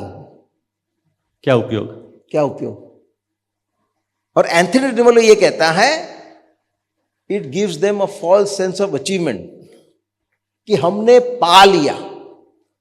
अरे तुमने खाली मैप पाया है, मैप पे चले नहीं हो। तो ये मैप गैदर करने वाले भी बहुत होते हैं जो गौर अंधकार में है। तो विद्या अगर जब आती है तो पहले तो काफी लोग इसके बारे में जानते ही नहीं। अब जाना तो मानते नहीं। अब माना तो उसको फिर महत्व नहीं देते। पहले अपना जी ले, फिर इसको देखते हैं पोस्ट रिटायरमेंट प्लान। अपने अहमियत नहीं दी है। तो जब अहमियत देंगे तब क्या होगा? आपकी सांसारिक बाबतों में अरुचि हो जाएगी, उसी को आप अहमियत देंगे, उसी के सहारे आप जिएंगे और आपकी प्रगति होगी, जिसके लिए हम जीवन में आए हैं। सामाजिक दृष्टि से आप निकम्मे हो, क्योंकि उनके खेल में आप शामिल नहीं हुए। उनको वो खेल बहुत बढ़िया लगता है और इच्छुक है कि आप भी उसमें शामिल हो। तो आपकी प्रगति में कोई दूसरा खुश होने वाला नहीं है। वो तो कहे ये तो गया काम से। तो क्योंकि आप क्या हो, मैं क्लासरूम में वापस जाता हूं, ये कहने वाले हो। तो ये विद्या आई तो स्मृति आएगी, विद्या आई तो बुद्धि आएगी कि क्या सही है क्या गलत है। बुद्धि आई तो स्मृति आएगी कि मेरा जीवन का मकसद क्या है।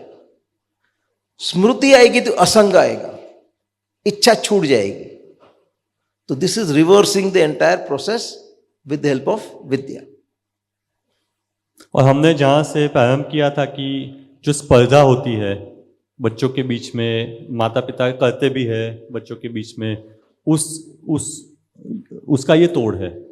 मतलब अगर आपने स्वयं पे ध्यान दिया, अपना आग्रह छोड़ दिया और अपने दृष्टिकोण को बदला, अंतर्मुख किया, अपने स्वयं की प्रगति पे ध्यान दिया, तो किसके साथ स्पर्धा और क्यों स्पर्धा? स्पर्धा करनी है तो अपने आप से करो। अपने आप से, वो तो एक अलग ही, मैं कहां था और कहां पहुंचा। वही हुआ ना अंत में जो आपने कहा कि, और अर्जुन भी कहते हैं ना अंत में कि नष्टोमो स्मृति लब्ध्वा, हाँ, नष्टोमो कि अब मेरा स्मृति मोह लब्ध्वा, गया है correct। और स्मृति जागृत हो गई है जागृत हो गई कि मुझे क्यों करना है, क्या करना है। और ईशा उपनिषद की बात करो या भगवत गीता की बात करो तो सभी में बैलेंस, मतलब एक संतुलन की बात की जाती है कि कुछ जो कार्य है वो तो करना ही है, जैसे आपने बोला अविद्या विद्या, अविद्या के साथ ही रहना है, जो हमारा लौकिक कार्य है उसको निभाते हुए, करेक्ट, अपने कर्म को करते हुए, अपने धर्म को के मार्ग पे चलते हुए अपने आप को जानना है। करेक्ट। तो ये जो अंत में ये मैं पूछना चाहता हूँ कि जो बैलेंस है, संतुलन है, युक्त आहार विहारस्य, इस संतुलन को माता पिता अपने घर में कैसे ला सकते हैं? अपने खान पान में हो, जागने और सोने में हो, कब बातें करनी है, कितनी बातें करनी है, किस प्रकार की बातें करनी है, कब शांत रहना है, कितना घर में रहना है, कितना बाहर प्रकृति में रहना है। एक सभी में एक प्रकार की जागृति होनी चाहिए कि ये लक्ष्मण रेखा है, इससे इसको लांघना नहीं है। तो ये विवेक बुद्धि नहीं होती है। क्या होता है कि हम इतने उलझ जाते हैं कि जैसे दलदल में हो, पता ही नहीं चलता है स्क्रीन पे है तो कितना स्क्रीन टाइम है, घर में कमरे में बैठे सब बंद है, कितना बैठे हैं कुछ पता ही नहीं है, और एक दूसरे से बातें नहीं करते, और बातें करते हैं तो कितनी बातें की है वो भी पता नहीं, क्या बातें की है, उसका क्या निचोड़ क्या है कुछ पता नहीं है। तो क्षण क्षण पे हमारी जागृति हो, हमें लक्ष्मण रेखा पता हो, ऐसा संतुलन जीवन में आए, उसके लिए ऐसा घर में वातावरण बने, उसके लिए माता पिता क्या कर सकते हैं? पहले तो अपने आप को सुधारना है। अब हम बच्चों की ज्यादा चिंता करते हैं, लेकिन हम उसको क्या देते हैं? अगर आप में होगा तो आप दे पाओगे ना। तो पहले तो उनको सुधरना है, डाइवोर्स देमसेल्व्स फ्रॉम देमसेल्व्स। तो जब ये नजर पे आए, objective realistic point of view पे आ गए, तो जो लौकिक हकीकत है, बच्चा जैसा है, आजू बाजू परिवार वाले जैसे है वैसे स्वीकार करते हो, तो उससे उलझोगे नहीं तुम, और ऐसा तुम शांत रहोगे किसी भी परिस्थिति में, तो ये बच्चा भी देखता है। देखता है, तो you become a good role model. वही जो बात की हमने, आचरति श्रेष्ठस। करेक्ट।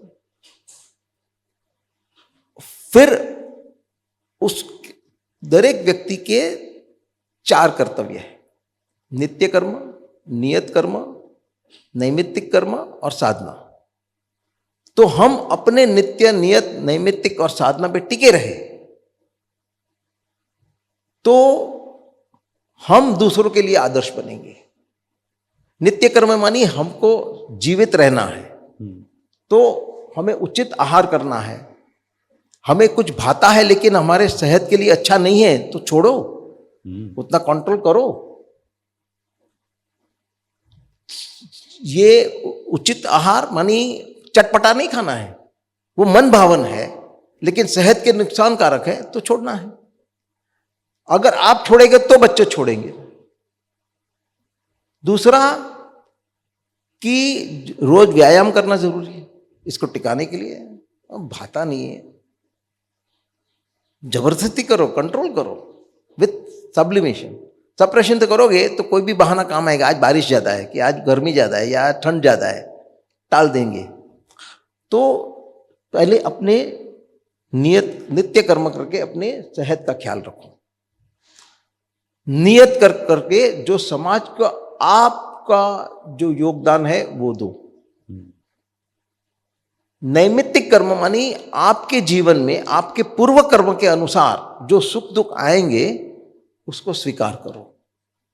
हम उसको हटाना चाहते हैं या सुख को बढ़ाना चाहते हैं तो वापस उसी चक्कर में उलझ गए, और समय इसमें ही व्यतीत नहीं करना है। मोस्ट इंपॉर्टेंट है साधना। तो साधना अपने अपने लेवल के हिसाब से होती है। जैसे स्कूल में नर्सरी से लेके 10वीं तक सब धोरण, सब स्टैंडर्ड्स है। कौन सा उचित है? सभी उचित है। सबकी टेक्स्ट बुक एक ही रहेगी क्या? अलग अलग रहेगी।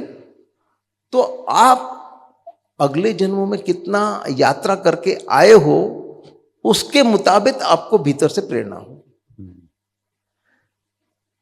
जो निचला स्तर है उसमें साधना होती है शारीरिक व्यवहार से, जैसे पूजा पाठ, भजन, तीर्थ यात्रा, तो ये सब सही है। इसके जरिए आप क्या कर रहे हैं, आप कनेक्टेड रहते हो। और ऊपर उठे तो अभी मानसिक साधना, जाप, स्मरण, मंत्र जाप, ये सब उचित है। और ऊपर उठे, सात्विक लेवल पे आए तो ध्यान, इसमें डायरेक्ट कनेक्टिविटी है। पहले में जो कनेक्टेडनेस था वो किसी माध्यम से था। जैसे समझो कि आपका कोई परिचित है, कई सालों से आपको मिला नहीं है, लेकिन आप पत्र व्यवहार से या ईमेल से आजकल उसके संपर्क में हो, या फिर ये शारीरिक लेवल का माध्यम हुआ, या उससे फोन पे बात करते हो, संपर्क में हो, लेकिन वो आपके घर आया, तो ये सब साधन की जरूरत नहीं है, ये फेस टू फेस है। तो ध्यान में आप अपने अंतरात्मा के साथ फेस टू फेस हो, अब इस माध्यम की जरूरत नहीं है। तो ये सब जरिया है साधना का, और ये इनर कनेक्शन रहेगा तो आप डाइवर्ट होने वाले नहीं हो। तो स्मृति का उपयोग क्या है, ये इनर कनेक्टिविटी का उपयोग क्या है कि आप रास्ते से भटक न जाए, श्रेयस से मार्ग से प्रेयस के मार्ग पे चले न जाए। तो साधना बहुत उचित है, और साधना के कई स्तर है, कई तरीके भी है। कोई भक्ति मार्ग से है, कोई ज्ञान मार्ग से है, कोई कर्म योग से, सभी सही है। आपके स्वभाव के लिए कौन सा उचित है वो ढूंढ निकालो और उसको फॉलो करो। उत्तम। अब मैं माता पिता को आमंत्रित करता हूँ कि आपके मन में कोई प्रश्न उठ रहे हैं तो कृपया आइए, यहाँ माइक आपको दिया जाएगा, आप पूछ सकते हो। लेकिन कुछ मुख्य बिंदु आपने जो सुनी है आज, उस पर अवश्य मनन करना। पहला कि जो स्वभाव है हमारा, बच्चे का स्वभाव है, आपका स्वभाव है, वो बदला नहीं जा सकता है। मानो कोई दाएं हाथ से लिखता है, उसको जबरदस्ती आप बाएं हाथ से लिखवाओ, ऐसा है। लेकिन उस पर नियंत्रण हम कर सकते हैं, मानसिक स्तर पे नियंत्रण करके अपने दृष्टिकोण को बदल कर हमारे पूरे अनुभव, जीवन के अनुभव को बदल सकते हैं। इससे आपके घर के वातावरण में, आपके बच्चे के विकास में भी आपको परिवर्तन दिखेगा, तुरंत ही दिखेगा। हम चाहते हैं कि बच्चे चिंतक यानी दार्शनिक बने, बच्चे जैसे हमारे पूर्व काल में थे तपस्वी राजा, वैसे नेता बने कि नेतृत्व करे, ना कि सिर्फ भीड़ चाल में चलते रहे। और जो व्यवसाय है उसमें भी ऐसा कुछ नया आविष्कार करे कि हमारे खुद के स्वदेशी प्रोडक्ट्स बनाए, ना कि उधार के प्रोडक्ट्स हम इंपोर्ट करते हैं। तो विचार, नेतृत्व और प्रोडक्ट्स तीन स्वदेशी होने चाहिए। तो उसके लिए ये पूरे जनमानस में मानसिकता बदलनी पड़ेगी, और ये गवर्नमेंट नहीं करेगी।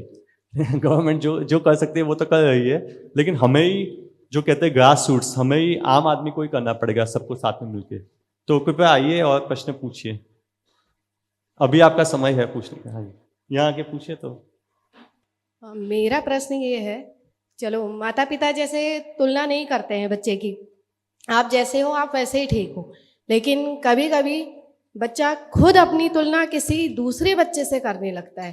कि पहले, कुछ समय पहले बच्चे का खेल में या डांस में इंटरेस्ट नहीं था, अब उसने देखा मेरे साथी का डांस में अच्छा कर रहा है, तो उसको देखा देखी वो भी अच्छा करने लगा, तो वो अपनी तुलना उससे करने लगा।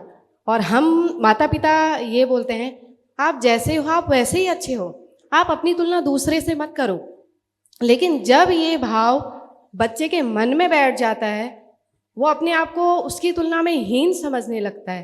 तो ऐसे में हमें क्या करना चाहिए, किस प्रकार अपने बच्चे को हमें समझाना चाहिए? आपका बच्चा उसमें, उस कार्य में दूसरे की तुलना में कम है, इसलिए उसको हीन भाव आता है। उसमें कुछ न कुछ तो कोई काबिलियत होगी जिसमें वो उससे बेहतर होगा जी, वो ढूंढ निकालो। वो ढूंढी है, वो उसको बताया भी है, वो उसमें अच्छा नहीं है, आप उसमें अच्छे हो। लेकिन फिर वो कभी कभी जब हम उसको समझाने लगते हैं तो फिर वो अगली बार, मम्मा मैं फिर उससे ये नहीं हुआ।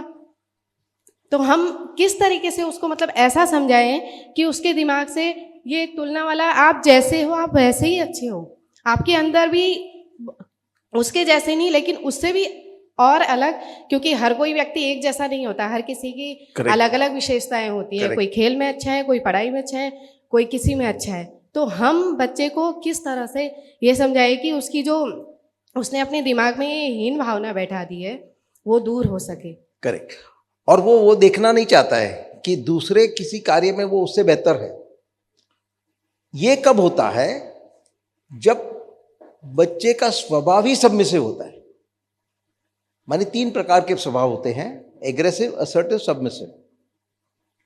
तो एग्रेसिव बच्चा हमेशा उच्चता ग्रंथि से पीड़ित होता है, अपने को बढ़िया मानता है, दूसरे को घटिया मानता है। सबमिसिव किस्म का बच्चा दूसरों को बढ़िया मानता है, अपने को घटिया मानता है। अब ये उसका स्वभाव हुआ।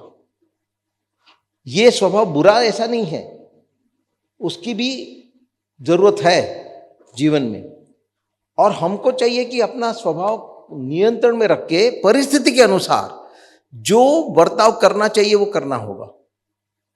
अब जब इसके जहन में ये है इंफीरियरिटी कॉम्प्लेक्स, तो उसको आप, वो इतना ही देखता है, वो पूरा पिक्चर देखो, तुम पार्ट मत देखो, सब में कंपैरिजन करो। और एक्चुअली तो कंपैरिजन करने की जरूरत नहीं, लेकिन उसको समझाने के लिए यह करना पड़ेगा कि तुम अपने आप में श्रेष्ठ हो, वो अपने आप में श्रेष्ठ है। सबकी एक जैसी काबिलियत होती नहीं है, और ये कंपटीशन की जरूरत यही नहीं। तुमको कॉम्पीट ही करना है तो अपने आप से करो ना। मुझे संगीत इतना आता था, अभी इतना आता है, तो मेरे में सुधार हुआ। मैं वहां तक नहीं पहुंच पाया क्योंकि वो मेरे में काबिलियत नहीं है, लेकिन दूसरे क्षेत्र में वहां तक पहुंच गया। जो वो दूसरा बच्चा यहां पे है, वो पूरा देखना ही नहीं चाहता, क्योंकि उसके चश्मे का रंग ही अलग है। समझ में आया? अब वो चश्मे का रंग उतारना means divorce yourself from yourself, जो आगे बताया था। वो तो जब बच्चा बड़ा होगा तब आप उसको सिखा पाएंगे। बराबर। Thank you. एक अंतिम प्रश्न के लिए समय है। आज दिन भी उत्तम है, हनुमान जयंती है। हाँ। और जैसे हनुमान जी ने भी रथ पे बैठ के गीता सुनी थी, वैसे हाँ, आज भी सुन रहे होगे, हमको आशीर्वाद दे रहे होगे बल बुद्धि विद्या के लिए। तो प्रश्न था आपका, आइए। नमस्ते सर। सर मेरा प्रश्न है कि कभी कभी हमें मालूम भी होता है कि बच्चे किसी क्षेत्र में आगे हैं, अच्छे हैं, बाकी वो सबसे अच्छा कर रहे हैं, लेकिन बच्चा यदि उस सब्जेक्ट को खुद ही नहीं करना चाहे, वो अच्छा है, वो समझ भी रहा है उसके प्रति और बच्चों की तुलना में वो काफ़ी अच्छा भी कर पा रहा है, लेकिन वो उस चीज़ को करना ही नहीं चाहता है। मानी काबिलियत है, हाँ जी, इंटरेस्ट नहीं है। हाँ जी, बराबर ना? जी। क्यों इंटरेस्ट नहीं है? ये और उसको अगर इसमें इंटरेस्ट नहीं है तो किसी और चीज में है, हाँ जी, जो शायद उसमें उसकी काबिलियत नहीं है। जी सर। करेक्ट जी। क्यों? क्योंकि उसकी जो काबिलियत है दूसरे लोग उसको उतनी अहमियत नहीं देते, तो उसको उसमें अच्छा नहीं होना है। उसको वो जरिया बना रहा है to get recognition from others. दूसरे उसको माने, तो जब उसके साथीदार मानते इसको है तो मैं उसके जैसे बन जाऊं तो वो मुझे मानेंगे। जी, तो ऐसी सिचुएशन में हमें क्या करना चाहिए? क्योंकि जो बच्चा काबिलियत जिस सब्जेक्ट में उसकी है, उसको तो समझ में नहीं आ रहा है, क्योंकि वो दूसरों की तुलना में उसको लगता है कि दूसरे बोलते हैं कि ये सब्जेक्ट अच्छा है, तो वो तारीफ लेने के लिए या उनके सामने अच्छा बनने के लिए वो उस तरफ जा रहा है। Correct. तो ऐसे में फिर बच्चे का भविष्य क्या होगा? क्योंकि पेरेंट्स को तो दिख रहा है कि ये इस चीज़ में अच्छा है, ये इस चीज़ को अच्छा कर सकता है, और वो पेरेंट अपनी तरफ से उसके लिए ट्राई कर भी रहे हैं, लेकिन उसके जरिए उसको जो चाहिए वो नहीं मिल रहा है। जी। और उसको क्या चाहिए? मोस्टली बच्चों हाँ। का ये होता है कि वो सबके सामने आना चाहते हैं, स्पेशल हाँ। बनना चाहते हैं। हाँ, तो आगे चल के सी साइकोथेरेपी काम आती है 10 साल के बाद। 10 साल के नीचे क्या काम आता है? तो बिहेवियर थेरेपी। बिहेवियर थेरेपी यानी रिवॉर्ड्स एंड पनिशमेंट। जी तो उसकी जो काबिलियत है उसको रिवॉर्ड करते जाओ, जी समझे? तो उसको लगेगा हाँ इसमें उसको मिला कुछ, जी सिर्फ शाबाशी नहीं, कुछ कुछ उसको जो उसके लिए जो महत्व का है वो देना। जी करेक्ट। तो behaviour therapy mean based on reward and punishment. तो हम रिवॉर्ड नहीं करते हैं तो उसको इसलिए उसकी अहमियत नहीं दिखाई देती। उसको तो रिवॉर्ड अपने साथीदारों से मिल रहा है, हम रिवॉर्ड देना चालू करें। जी थैंक यू सर। उत्तम, सबका धन्यवाद यहाँ आने के लिए। और हम चाहते हैं कि आप जो भी आपने यहाँ सुना है उस पर आप विचार विमर्श करें, अवश्य में घर जाके मनन करें और अपने जीवन में अगर अमल करेंगे, अंगीभूत करेंगे तो आप स्वयं देखोगे उसका फल, और हम देखेंगे आपके बच्चों में परिवर्तन स्कूल में, है ना। तो डॉक्टर महेश परीख जी, आपका खूब खूब धन्यवाद।